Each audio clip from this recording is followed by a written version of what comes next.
Tinanong ni Pedro ang ating Panginoon, "Ilang beses po ba dapat kong patawarin ang taong nagkasala sa akin? Makapitong ulit po ba?" At sumagot si Jesus, "Hindi ko sinasabing makapitong ulit, kundi hanggang makapitumpung pitong ulit o 70 times 7. Ano kaya ang kahulugan o ang ibig sabihin ng 70 times 7 o 490 times na pagpapatawad?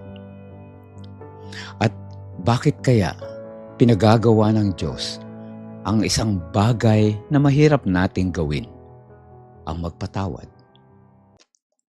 Magandang umaga po. Ako po si Doc Rome Barrios ng Adventist World Radio. Samahan po ninyo ako dito sa Simula, Usapang Senior.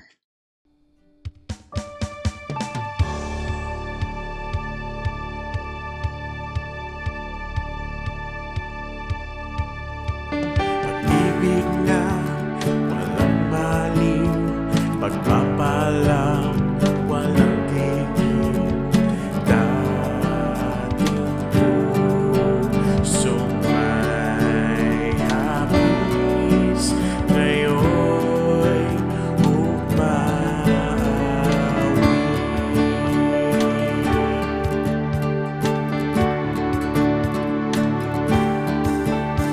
Ang araw mo'y sumikat na, liwanag ay laganap na.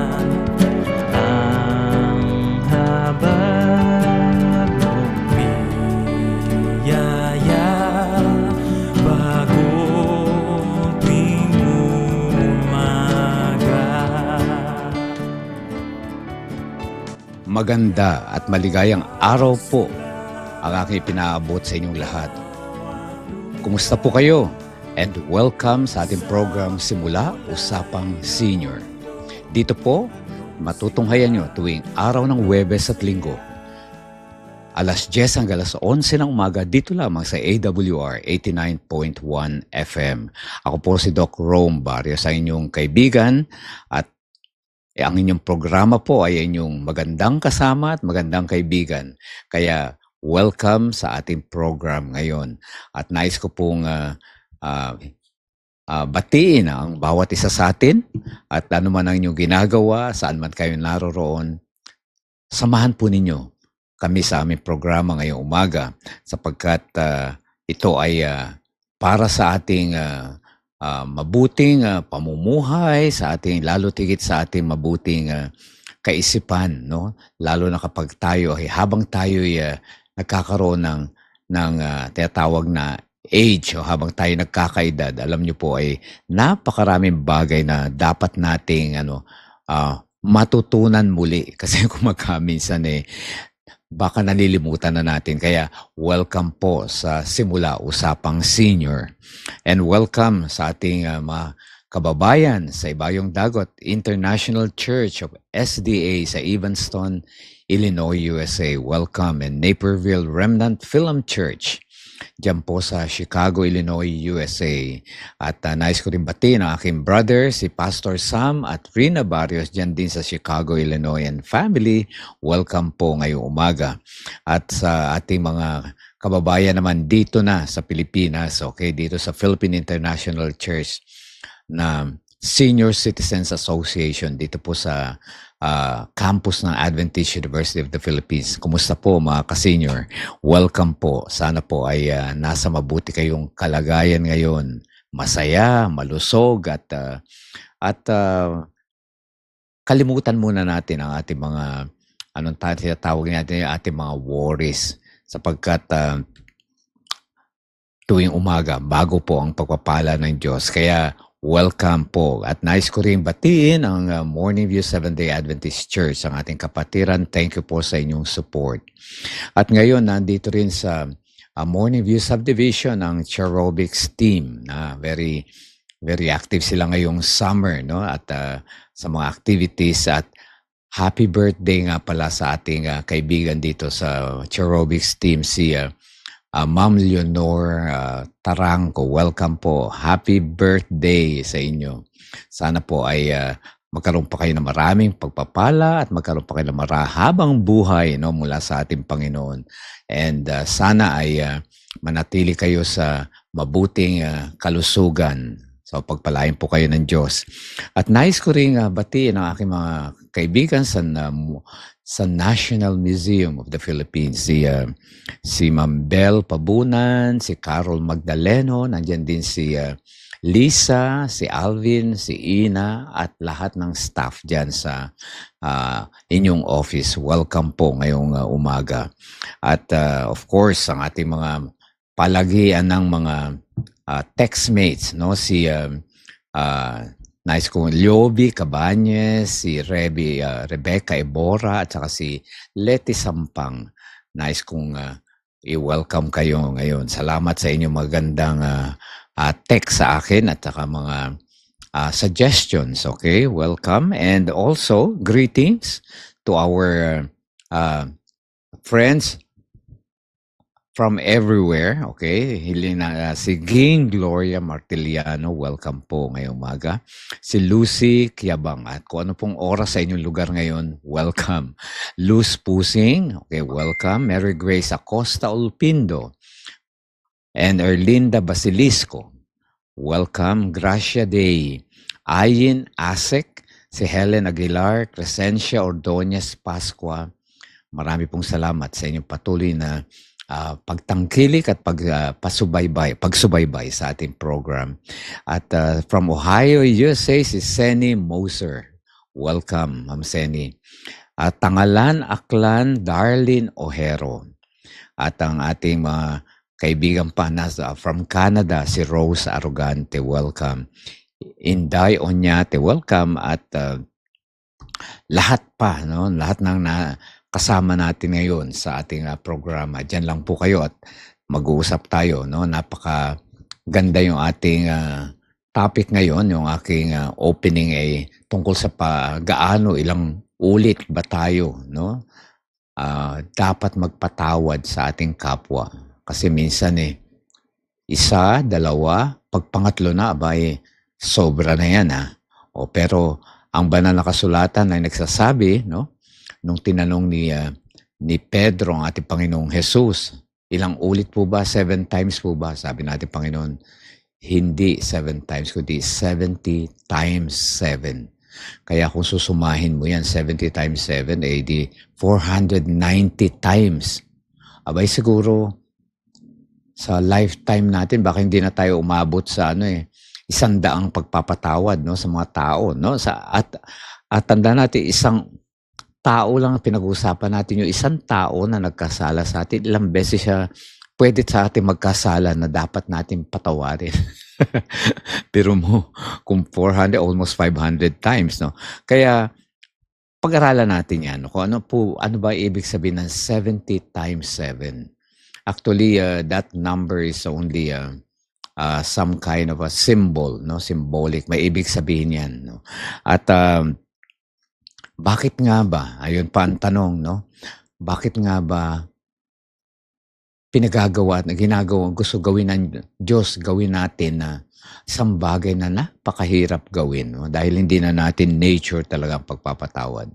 So, ngayong umaga po, sana po ay nasa mabuti kayong mga kalagayan, masaya, walang nararamdamang karamdaman, okay? Kung meron man, idalangin lang po niyo sa ating Panginoon at tayo pagpapalain. Okay, yung dati nating gawi, magtabi ho kayo na isang basong tubig at uminom at baka kasi makaligtaan nyo, no, na basta uminom lang tayo. Let's hydrate ourselves, lalo na ngayong may medyo kainitan ng panahon. Kaya, ano man ang inyong ginagawa, okay, please, go on and just stay with us, okay? At dyan lang po kayo, magbabalik po agad ang Simula Usapang Senior.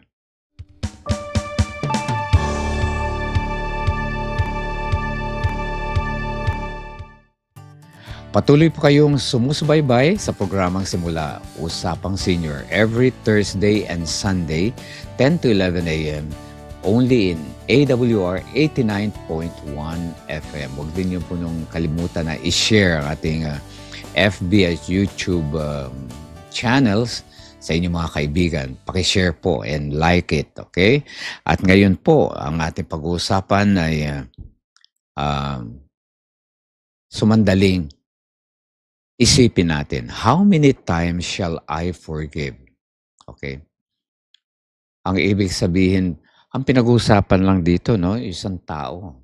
Kasi minsan, kung magkaminsan may mga, hindi lang magkaminsan, may mga pagkakataon na binibigyan lang natin na ultimatum ang isang tao. Sige, huwag mo na ulitin yan, ha? Pag inulit mo pa, alam mo nang anong gagawin ko sa iyo, anong mangyayari sa iyo. Hindi na mabuti. So, gano'n, no? Pero pala, ang tinuturo rito, ilang beses ba dapat, no? Tayo magpatawad sa tao. lalo na yung paulit-ulit na ginagawan tayo na hindi mabuti. Kaya, napakahalaga po yung ating tatalakayin ngayon, no? Kaya, ano ba ang forgiveness? Ito naman ay, ito yung ating madalas na natin pag-usapan to, no? At saka bakit tayo hinihilingan ng Panginoon na gawin natin na magpatawad na napakahirap gawin kasi hindi natin nature, no, yung talagang magpatawad kasi mas tayo nasa sanlibutan tayo na sinasabi dog eat dog. Ibig sabihin, gawan mo ako na masama hindi rin mabuti ang mangyayari sa'yo, okay? Dog eat dog. Ayun po yung expression na kagatin mo ko, kakagatin din kita. Oh, di ba? Ganun yung mga tinatawag na animalistic instinct yun, no? Di ba? Kasi ang mga hayop po, pag sinaktan mo, kakagatin ka talaga nun. Pag ganun din. Kaya napaka halaga na maalala. Hindi tayo dapat mag-aasal na katulad ng mga hayop dahil hindi tayo hayop, no? Kaya napakaganda itong pag-aaralan natin na ilang ulit ba natin dapat magpatawad, no? At sabi nga dito, ang ibig sabihin daw ng pagpapatawad o forgiveness literally means to release or send away, okay? To let resentment come between us and wrongdoer. Let feelings of resentment, ibig sabihin, wala sanang pakiramdam ng pagkakagalit, no? Sa atin, between sa atin at saka sa tao, lalo na doon sa gumawa ng hindi mabuti sa atin. Dapat maalis yun. Kaya forgiveness. At ang keyword ng forgiveness ay yung give. Tanda natin yan. Give. Which should tell us, sabi, that it is something that is given even though it is undeserved. Ayan. Kaya, ibigay lang daw po natin kahit na yung tao na yun ay hindi niya deserving na tanggapin. Ano ibig sabihin nun? Yung kabutihan natin, yung pagpapatawad. Ayun po ibig sabihin ng forgiveness. Kaya may maliwanag na forgiveness. Kaya, sinabi ng Panginoon, hindi ko sinasabing 7 times. Sabi niya kay Pedro, 70 times 7.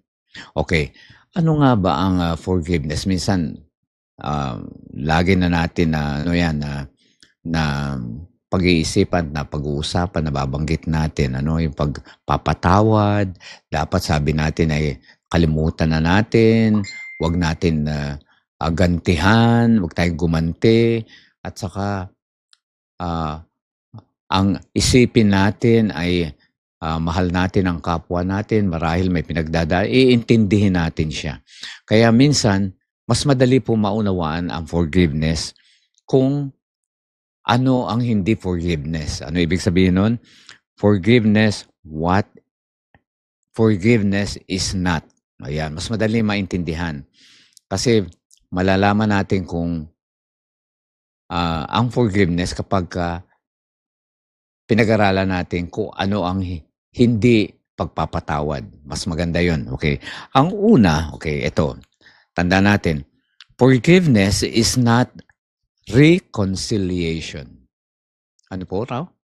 Hindi raw po yun reconciliation. Narinig niyo na word na reconciliation? Kasi pag sinabi natin reconciliation, ay talagang ano to, both parties, okay, magre-reconcile, mag-uusap at mangangako ang bawat isa na hindi na muling gagawin yung pagkakamali na yun sa isa't isa. O, magre-reconcile. Ibig sabihin, kukunin nyo yung pangako niya, talagang pasusumpain nyo pa at talagang uulit-ulitin nyo na dapat wag na mangyari. Hindi raw yun pala ang forgiveness. Sabi ko sa inyo ang forgiveness ay does not require the consent of the person who is being forgiven. Hindi mo kailangan pala na kunin yung consent, no? Na dapat wag mo nang gawin ulit to. Hindi po. Kaya dito natin makikita yung forgiveness is not reconciliation. Kasi ang reconciliation, nagkakasundo kayo, mag-uusap kayo, pareho kayo mga ngako sa isa't isa. Pero dito pala, pwede ka pala ang dapat pala tunay na forgiveness ay kahit hindi deserving ang tao at kahit ayaw niya, no, na humingi ng tawad, ibigay mo lang. Kaya nga give. Okay. Tandaan nyo, forgiveness is not reconciliation. Magkaiba po yun. Ang isa pa, forgiveness is not condonation. Ibig sabihin, hindi mo kinokondo, hindi mo hindi mo tinatanggap, no? At hindi mo binabago yung pagkakamali. Kasi minsan, sige, yung pagkakamali mo, ipalagay na natin hindi masama. Hindi po pwedeng ganoon dahil ang masama ay masama, ang mali ay mali. No, pero kahit na po mali 'yun at masama, kaya mo pa rin magpatawad. Okay? Tandaan niyo 'yun. Ayun po yung tunay na kahulugan ng forgiveness. Na hindi mo sinasabi na sige, iisipin ko na lang tama ang ginawa mo. Hindi. Tandaan natin, ang mali, kahit bali-baliktarin mo, mali pa rin yan. Pero dahilan sa siya ay nagkamali at nagkasala, may ginawa na hindi mabuti, pinatatawad mo siya. Okay. Ayan. Ang isa pa, okay, so forgiveness is not reconciliation, is not condonation, at ang isa, itong medyo mahirap-hirap gawin. Forgiveness is not forgetting. Ano raw? Hindi kinakalimutan. Ano nga ibig sabihin nito? 'Di ba? Pagka nagkamali ka o nagkamali isang tao, tapos humingi ng tawad, okay lang 'yun. Pinatawad mo. At ang ipalalagay din niya, papalagay niyo sa isa't isa, kalilimutan niyo na 'yung nangyari at hindi mo na maaalala. Hindi raw po 'yung ganoon. When people hurt us, we cannot simply forget what they have done and wipe it from our minds. We do not have that ability. Sabi, no, determining to forgive someone means that every time the wrong comes in mind, we forgive them again. Again. Ibig sabihin, sabi sa Colossians, matatagpuan natin sa New Testament, Colossians 3:13. Literally, it says, keep on forgiving one another. Kaya itong forgiveness pala ay continuous process. Kaya sometimes we forgive but we cannot forget. Ano raw? 'Di ba? Gusto natin. Alam niyo, madaya ang ating isip. Kung minsan gusto nating kalimutan pero naaalala natin. Kaya mahirap kalimutan yung ginawa na masama o yung hindi mabuti. Pero ang mahalaga, napatawad natin siya. maaalala natin. And then sabi rito ay talagang ano 'to, yung process 'to na tuloy-tuloy na continuously forgiving over and over again. Kaya ito po ang ibig sabihin, ito na, bakit sinabi ng Diyos na 70 times 7, 490 times ang ibig sabihin nun. Ayun po ay ah, simbolo, no, na dapat walang katapusan ang pagpapatawad. O, di ba? Walang limit, ibig lang sabihin na yun. Kasi ang pagpapatawad ay simply not forgetting. Di ba? Sabi nga ni may kwento nga sa yung American Red Cross na yung founder na si Clara Barton. Kilala natin yan, yung Red Cross, no? At alam mo ba, marami siyang basher din, marami siyang nagki-criticize sa kanya at ginagawan siya na hindi mabubuting mga bagay at lalo na yung mga hindi mabubuting mga salita laban sa kanya.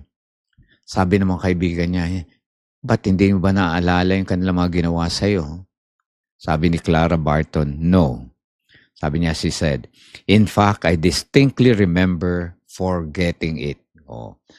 Actually, inaalala ko na yun na dapat ay kalimutan ko. Yun. Kaya dito na gusto natin i-achieve na na forgive and forget. Pero bilang tao po ay maalala. Kaya kahit pinatawad na natin ang ating kapwa sa kanyang ginawa, paminsan-minsan po ay naaalala pa rin natin. Pero hindi na yun magiging dapat sabi nga hindi na yun dapat, kaya may forgiveness, hindi na yun dapat maging balakid sa inyong relasyon. Yan. Napakaganda po. And isa pa, okay? Ang forgiveness is not pardon. Ano yung pardon? Okay, pardon kasi legal process na ang isang offender, okay, is released from the consequences of conviction. Katulad nung kinulong dahilan sa kanyang ginawang krimen, no? You can forgive still insist on a just punishment. Ibig sabihin lang ng forgiveness, hindi na dahilan sa ikaw ay pinatawad na, pinardon ka na, hindi ka kailangan maranasan mo rin yung consequences na yung ang parusa, no, na ayon doon sa iyong ginawa. 'Di ba? Kaya kailangan ka ikulong. Halimbawa, murder, 'di ba may mga imprisonment 'yan.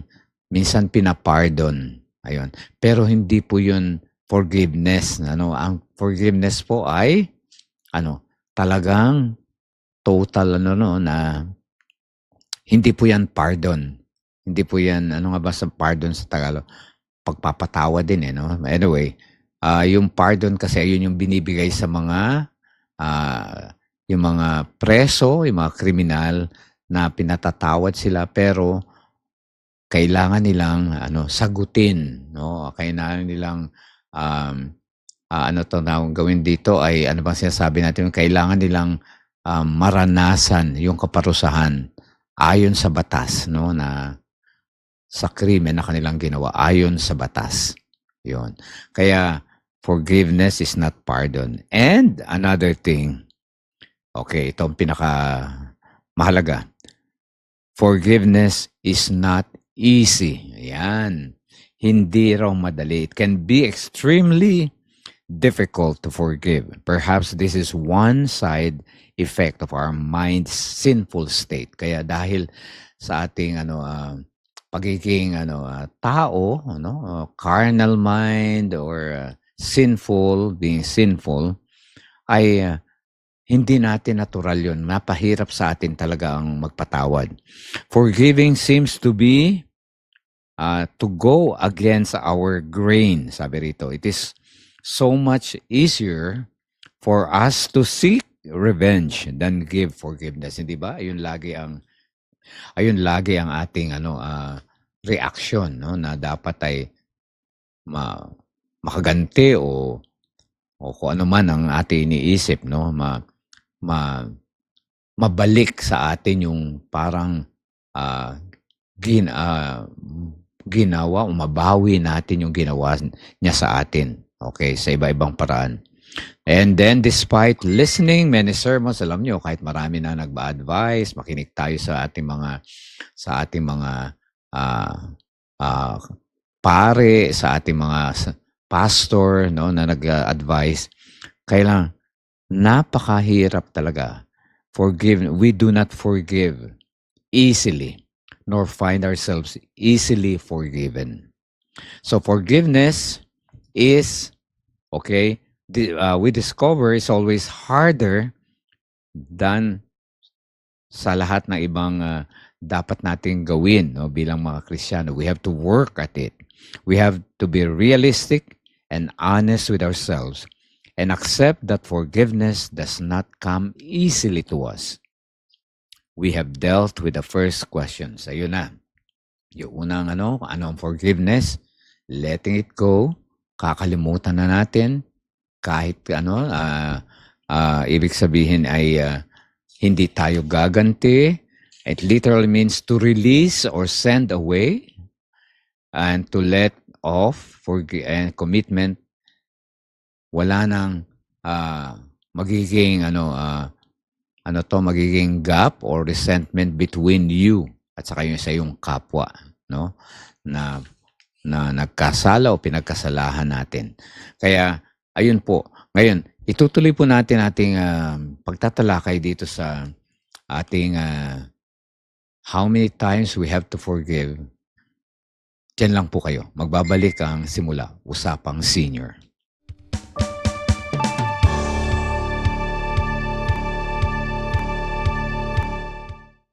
Patuloy po kayong sumusubaybay sa programang Simula, Usapang Senior. Ako po si Doc Rome Barrios at ang topic natin ngayon ay ilang ulit tayo dapat magpatawad sa ating kapwa. At sinabi natin, Panginoon, 70 times 7. Ang ibig sabihin po niyon ay hindi literally that number. Ang ibig sabihin po natin, Panginoon, ay continuously. Wala pong katapusan. Hanggang tayo'y nabubuhay, dapat po nagpapatawad tayo patuloy, no, sa ating kapwa. Okay? Kahit na ilang beses siguro na gawin daw pala sa atin. 40 times 7. Talaga pong, ayun, for 490 na yun siguro sa buong lifetime natin, sobra-sobra na rin yun, no? Pero talaga, ibig sabihin ng Panginoon ay gawin natin yun, pagpatawad. Ngayon ang pag-uusapan natin, ito naman ay talagang medyo challenging talaga sa atin mga Christians. Bakit tayo, bakit pinagagawa raw ng Diyos ang bagay na ito na napakahirap para sa ating gawin? O, di ba? Sabi ganun, why would God ask us to do something that is so hard to do? Okay. Tandaan po natin, ang mabuting gawa, tandaan po natin, ay galing sa Diyos. Yan. Ibig sabihin, ay biyaya yan ng Diyos. Kapag tayo gumagawa po ng mabuti, no, tandaan natin, pag tayo gumagawa ng mabuti, hindi po galing sa atin yun. Pasalamatan natin ang Panginoon. At sa pamagitan ng Holy Spirit, ayun po tumutulong sa atin na gumawa tayo ng mabuti. Kasi hindi natin nature yun. Kahit kailan hindi tayo mabuti. Tandaan natin yan. Ang tanging mabuti lamang ay ang ating Panginoong Diyos. Kaya ang kabutihan na ating ginagawa ay galing sa Diyos. Ayan po. Isipin po ninyo, bakit tayo tumutulong sa ating kapwa, bakit tayo nagiging magalang, bakit tayo nagiging tapat or honest, ba tayo nagiging... Ayan po ay galing po sa Panginoon yan.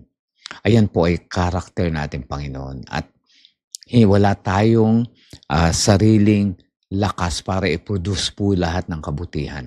Kaya, ngayon po, ang payo sa atin natin, Panginoon, ay kahit mahirap dapat natin gawin. Bakit? Ayan. Bakit nga ba niya pinagagawa sa atin 'tong napakahirap naman 'to, hindi naman natin 'to ugali, hindi naman natin nature, eh. Kailangan tayong magpatawad 'no, ng ng walang kondisyon o walang katapusan. May apat na reasons 'no, apat na dahilan why forgiving others will be well worth the effort. Okay, apat po 'yan. Ayan ang tatalakayan. Number one, God is forgiving. Oh, 'di ba? Kaya lagi natin sinasabi, kung ang Diyos nga nagpapatawad, sino pa tayo, mga tao ang hindi marunong dapat magpatawad, 'di ba? Diyos na nga 'yan. Okay? Na hiniling pa niya sa kanyang ama na mga taong nagpahirap at pumatay sa kanya ay patawarin pa sapagkat hindi nila nalalaman ang kanilang ginagawa. God is forgiving. Number two, God knows that forgiving others is good for us. Okay? Alam ng Diyos na pag tayo nagpapatawad, sino po ang nakikinabang? Hindi po yung taong pinatawad natin, kundi tayo mismo. Ikaapat, refusing to damages our relationship with God. Kasi kapag hindi tayo nagpatawad, yung ating relasyon sa Panginoon ay maapektuhan, madadamage po. At ikaapat, forgiveness will benefit the forgiven. O, pati yung tao na ating na nagkasala sa atin na ating pinatawad ay magkakaroon din ng benepisyo. Kaya ano pa yan, two-way, no? Bukod sa atin, pati rin sa tao. O sige, tingnan natin isa-isa apat, okay? Sabi rito, when Jesus first commanded us to love our enemies, which must also include forgiving them, He said He wanted us to do this so that we would be seen sons of our Father in heaven. Bakit daw? Para raw malaman ng mga tao na tayo ay anak ng Diyos. Kayo po ba, anak po ba kayo ng Diyos? So kung gusto niyong patunayan na kayo po ay anak ng Diyos, kinakailangan po magpatawad tayo. Ayan, gaya ng ating Ama na sa langit. Okay? He wanted us to do this so that we would be seen as sons of our Father in heaven. In this way, our Lord was reminding us that we are called to resemble our Heavenly Father. We are called to bear God's family likeness, and forgiving one another is one way to do this. Okay? Remember, okay? We are most like animals when we kill. Ano raw? Makahayop daw tayo para tayong hayop kapag tayo'y pumapatay. We are most like men when we judge. Kapag tayo'y nanghuhusga sa kapwa, pinakikita natin na tayo ay tao. Talagang tao lang. And we are most like God when we forgive. Okay lang? Katulad daw natin ng Diyos kapag tayo'y nagpapatawad. Kaya mahalaga po, God is so forgiving. Ayan po ang reason kung bakit kahit mahirap magpatawad, na talagang hindi natin nature, no, natural sa atin, ay dapat tayong magpatawad. Ang pangalawang dahilan kung bakit pinagagawa sa atin ng ating Panginoon na tayo ay dapat magpatawad ay forgiving others is good for us. Ayan. Ano raw? Pag tayo nagpapatawad ay makabubuti para sa atin. Ano ibig sabihin yan? Ang ating Panginoon na lumalang sa atin, alam niya ang ating nature, alam niya ang ating kalagayan. Kaya alam niya na kapag hindi tayo nagpatawad, tayo ang mahihirapan, tayo ang nagpaparusa, parang nagpaparusa sa ating sarili. Hindi ba? Kasi kapag at ang effect niyan ay actually yung psychological, no? Ibig sabihin sa isip natin. Kasi kapag galit tayo sa tao, ang dami mong bitterness, ang dami mo naaalala, nasasaktan ka, naiisip mo yung ginagawa sa'yo. Minsan sumasakit na ang dibdib mo, sumasakit ang ulo mo, ang katawan mo apektado. At saka, di ba, na lagi we entertain bitter thoughts and exhibit angry attitudes. Ayan nga, yung lagi kang galit, 'di ba? Kung minsan apektado pa nga yung ating mga mahal sa buhay, ating kapamilya, ang ating mga anak. Pag galit tayo sa isang tao, no, na hindi natin buga o hindi natin maibulalas. Minsan nagagalit tayo sa mga taong wala naman dapat, hindi dapat tayo magalit dahil wala naman silang kinalaman sa ating galit o wala naman silang ginagawa sa atin. Apektado pati yung mga mahal natin sa buhay. Oh, 'di ba? Lahat ng ating ginagawa, psychological kasi 'yan no. And then we do not hold a grudge as much as the grudge holds them. So, refusing to forgive, sabi rito, has the power to change us psychologically and emotionally. And this is what Proverbs means when it says, sabi dito sa Proverbs 23:7, for as he thinks in his heart, so is he. Kung ano raw ang ating iniisip at sa ating puso, nagiging ganun tayo.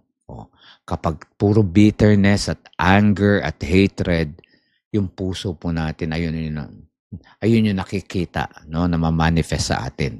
Kaya, ayun po ang reason kung bakit gusto ng Diyos. Magpatawad tayo dahil para sa atin ring kalusugan, di ba? Sa ating wellness, sabi rito, several times I've seen people who have been wronged, but because they have refused to forgive, they have become bitter to the point that they became just like the wrongdoer. Oh, di ba? Parang siya ang gumawa sa iyo pero dahilan sa ayaw mong patawarin, nagiging bitter ka. Parang ganun na rin ikaw, parang kapareho mo na rin yung taong nagkasala sa iyo. Di ba? Napakahalaga yan. And then, tandaan natin yung stress, no? Yan. Pag tayo hindi marunong patawad yung stress na yan, nako, naalala ko yung kwento na isang bata na for many years, isang kabataan, for many years daw, may leukemia at hindi siya gumagaling, no? Ang dami ng gamot na ininom, ang dami, tagal na hospitalized, ang dami ng doktor na tumingin. Pero nung dinala siya sa isang rehabilitation, malayo sa, siguro sa Kabihasnan, medyo malayo-layo, ay, parang himala nung chinek ng mga doktor. Nawala yung parang nagdahilan, nawala na yung dati niyang sakit, no? At nakita nila, ano bang ginawa? Anong milagro bang ginawa mo? Sabi nila doon sa bata, sa kabataan. Ganito lang po. Napag-aralan ko lang po na patawarin ang mga taong nang-api sa akin. Pati yung mga kaaway ko, nabanggit nga ron, pati yung galit niya sa kanyang pamilya, sa kanyang magulang, na-realize niya na hindi dapat siya pala nag-harbor ng galit. Kaya umpisa noon, naging malusog at para nagdahilan lang. For many years, psychologically, nai-stress siya, naapektuhan siya. Kaya magpatawad po tayo. Ayun po, dahil makakabuti yun sa atin. At alam natin, pag pinag-usapan ng stress, dalawang bagay lang po ang talagang sources na stress. Alam niyo ba kung ano? Una, failure to forgive. Pag hindi kayo nagpatawad. At ang pangalawa, pag hindi naman kayo pinatawad. O, di ba? Ayun lang talaga yun di ba? Kaya, para maiwasan yung undue stress, kinakailangan po magpatawad tayo, matuto. God knows that both of these damage our spirits. He knows that the only way to heal the emotional wounds caused by others is to forgive them. God also knows that unforgiveness harms us physically. And it has been linked to cardiovascular diseases, hypertension, high blood pressure, and even cancer. So researchers have gathered a wealth of data lately suggesting that chronic anger is so damaging to the body. Kaya pag tayo lagi nagagalit, talagang madadamage po ang ating katawan. No? And bitterness is a dangerous drug in any dosage. Kaya yan, pagiging bitter o no. Huwag po natin yang gawin. And your health is at risk if you stubbornly persist on being unforgiving. I think this is what God was warning us na sinasabi niya sa Proverbs 17:22. A cheerful heart or merry heart is a good medicine, but a crushed spirit dries up the bones. Proverbs 17:22. Ayan. Kaya, ano raw? Ayan ay, ang pagpapatawad ay makabubuti sa ating physical na kalagayan, ating pangangatawan. At ang pangatlo sa apat nun, okay? Unforgiveness damages our relationship with God. Tandaan natin, apektado yung ating relasyon sa ating Panginoon sapagkat hindi natin ginagawa ang kanyang kalooban. Yung nais niya nating dapat na maging character, di ba? Dapat i-imitate natin yung character niya. Kapag tayo hindi nagpapatawad, ibig sabihin ay hindi natin pinahalagahan ang ating Panginoon. Kaya our refusal to forgive will damage our relationship with God. So could there be more serious harm to us than this? Okay? And when we fail to forgive, we sin. Tanda natin, kapag tayo hindi nagpapatawad, ayan po ay kasalanan. When we sin, we erect a barrier between ourselves of God. Di ba? Pagka tayo nakakasala, napapalayo tayo sa ating Panginoon. At isa lang talaga ang ayaw natin, ang kalaban ng Panginoon. Hindi naman tayo yung kalaban ng Panginoon, yung kasalanan, yung mga nagagawa natin pagkakamali. So, we tend to think that being forgiven by God and forgiving others are two separate things. Hindi po magkahiwalay yun. Minsan basta mahal ko ang Panginoon pero hindi ko mapapatawad yan dahil sa ginawa niya sa akin. Mali po yun. Kung talaga tayo nagpapatawad at mahal natin ating Panginoon, patatawarin din natin ating kapwa. At last but not the least, ang ikaapat na reason bakit tayo dapat magpatawad kahit mahirap gawin. Hindi nyo ba alam? When you forgive, one, you slice away the wrong from the person who harmed you. Ano raw? Tinatapyas mo yung pagkakamali, inaalis mo yung pagkakamali na yung kapwa. Dapat gano'n, no? Pero may mga tao na hindi naman nila nare-realize na mali sila pero in that way, I'm sure, no? Of course, through the Holy Spirit, ipaparana sa kanya at ipaparamdam yun, no? Na siya ay nagkamali. Natuturuan natin, di ba? Nakapapabuti natin yung mga taong nagkakamali sa atin. No? Isa pa doon, you disengage the person from his hurtful act. Ano raw? Tinuturuan mo na wag na niyang magawa uli yung mga pagkakamali na yun na ginawa sa'yo. Kaya two-way, no? Nakakinabang tayo, pati yung ating taong gumawa sa atin na hindi mabuti, natuturuan din at natutulungan natin. So you recreate, sabi rito, the person. Ibig sabihin, binabago natin ang tao. So nagiging tayo, instrumento ng transformation ng tao, pagpapabuti sa isang tao. Diba? Napakaganda pong mga aral ang ating napag-usapan. So, sabi nga, ay una, napabuti tayo. Pangalawa, ang Diyos, unang-una, ay forgiving God. At pangatlo, dinadamage daw natin ating relasyon sa Panginoon. Kasi kapag tayo hindi nagpapatawad, tayo ay nagkakasala laban sa ating Panginoon. And finally, ang pagpapatawad ay nagbebenepisyo yung tao na gumawa sa atin ng hindi mabuti. Forgiveness benefits the forgiven. Ayan. So, sana po ay ating natutunan na ang tunay na kahulugan, no, ng magpatawad tayo, sabi natin Panginoong Hesus, ng 70 times 7. Ayun po ay tuloy-tuloy, no, na pagpapatawad at wala pong limit, no. Kung ano man po ang ating naranasan na hindi mabuti sa ating kapwa,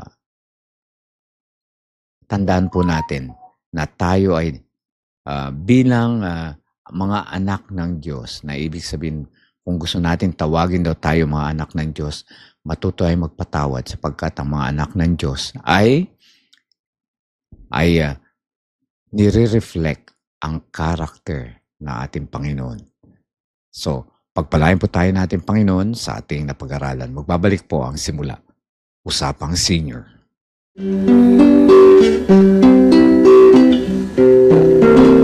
Have faith when you speak to the Master.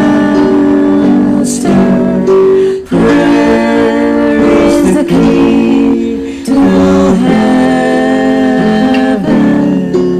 but faith unlocks the door.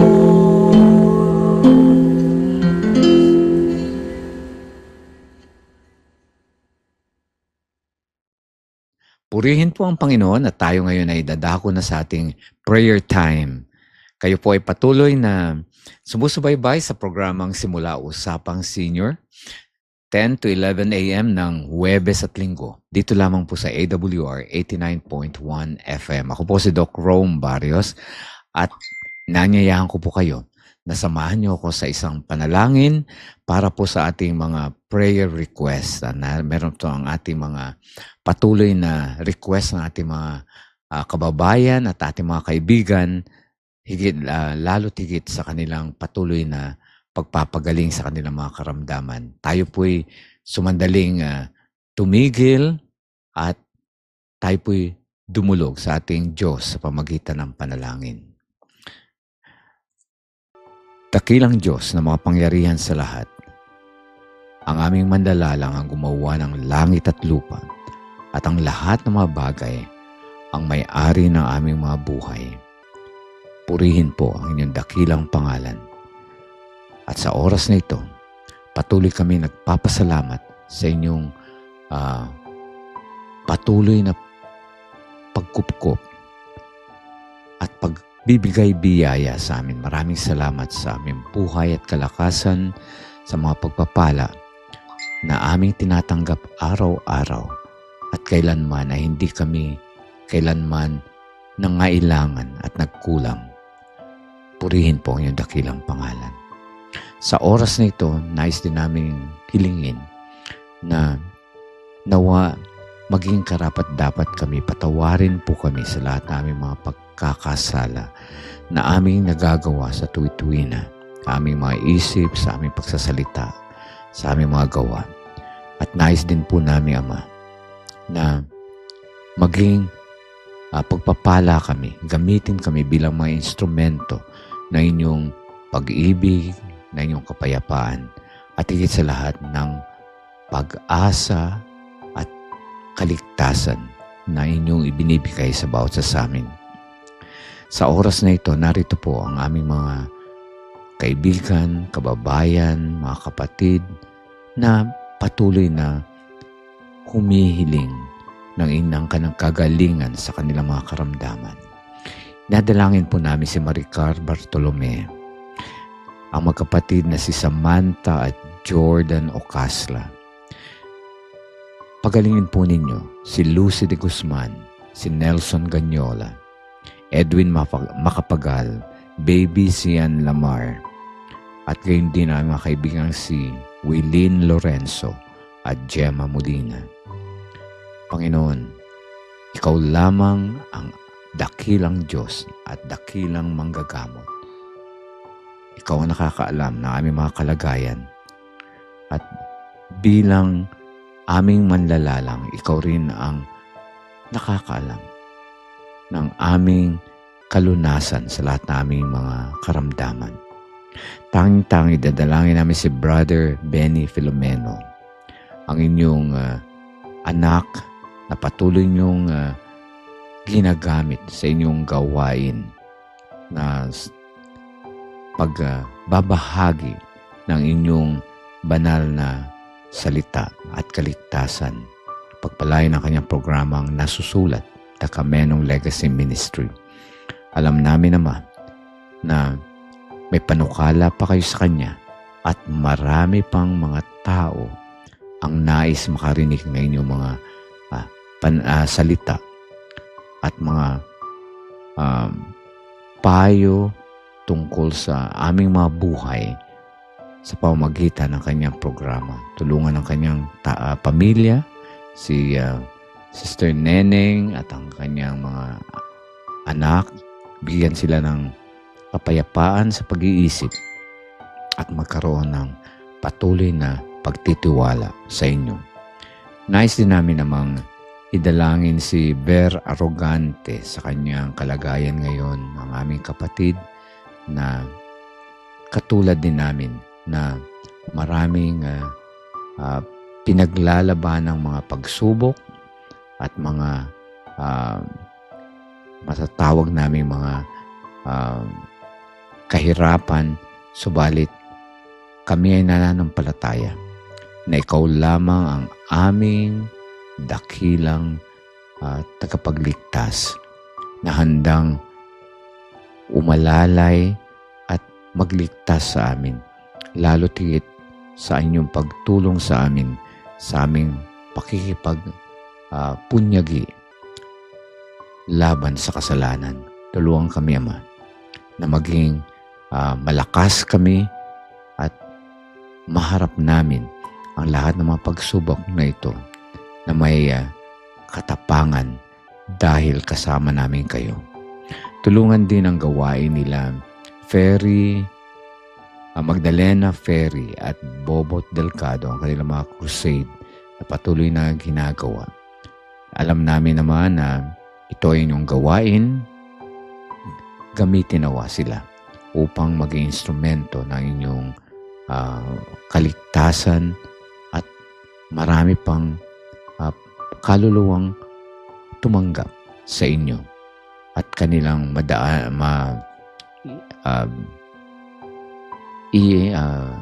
madala sa inyong banal na paanan. Tulungan ang kanilang mga pangangailangan, bigyan sila mabuting kalusugan at higit sa lahat sa kanilang mga kailangan upang maging matagumpay ang kanilang mga crusade at mga evangelism.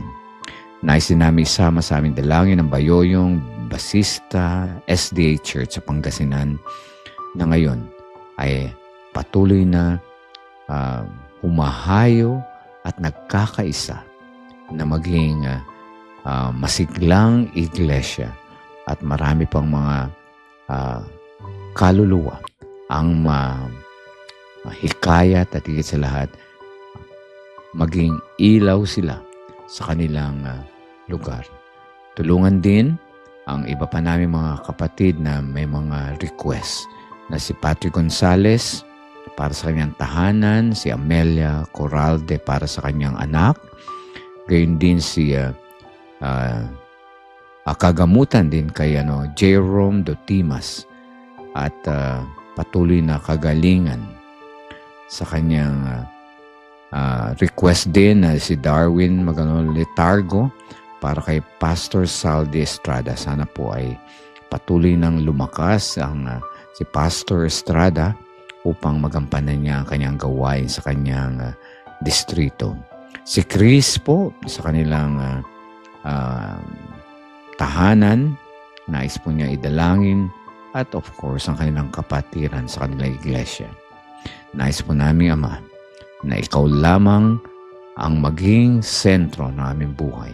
Kaya nais namin hilingin na panghawakan namin, tulungan kami na mapanghawakan namin ang inyong pangako sa amin, bawat sa amin, na kailanman ay hindi nyo kami iiwanan hanggang matapos ang sanlibutan ito.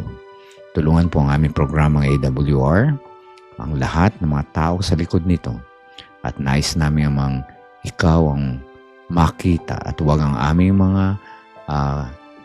mga kahinaan, at patuloy nawa kaming maging instrumento ng inyong pag-ibig, ng inyong kapayapaan, at ng inyong kaligtasan at pagpapahayag ng inyong pinangakong buhay na walang hanggan sa bawat sa amin. Hinihiling po namin lahat ng ito, kasama ng kapatawaran ng aming mga kasalanan, at inaasahan naming tatanggapin alang-alang sa matamis na pangalan ng aming tagapagligtas na si Jesus. Amen.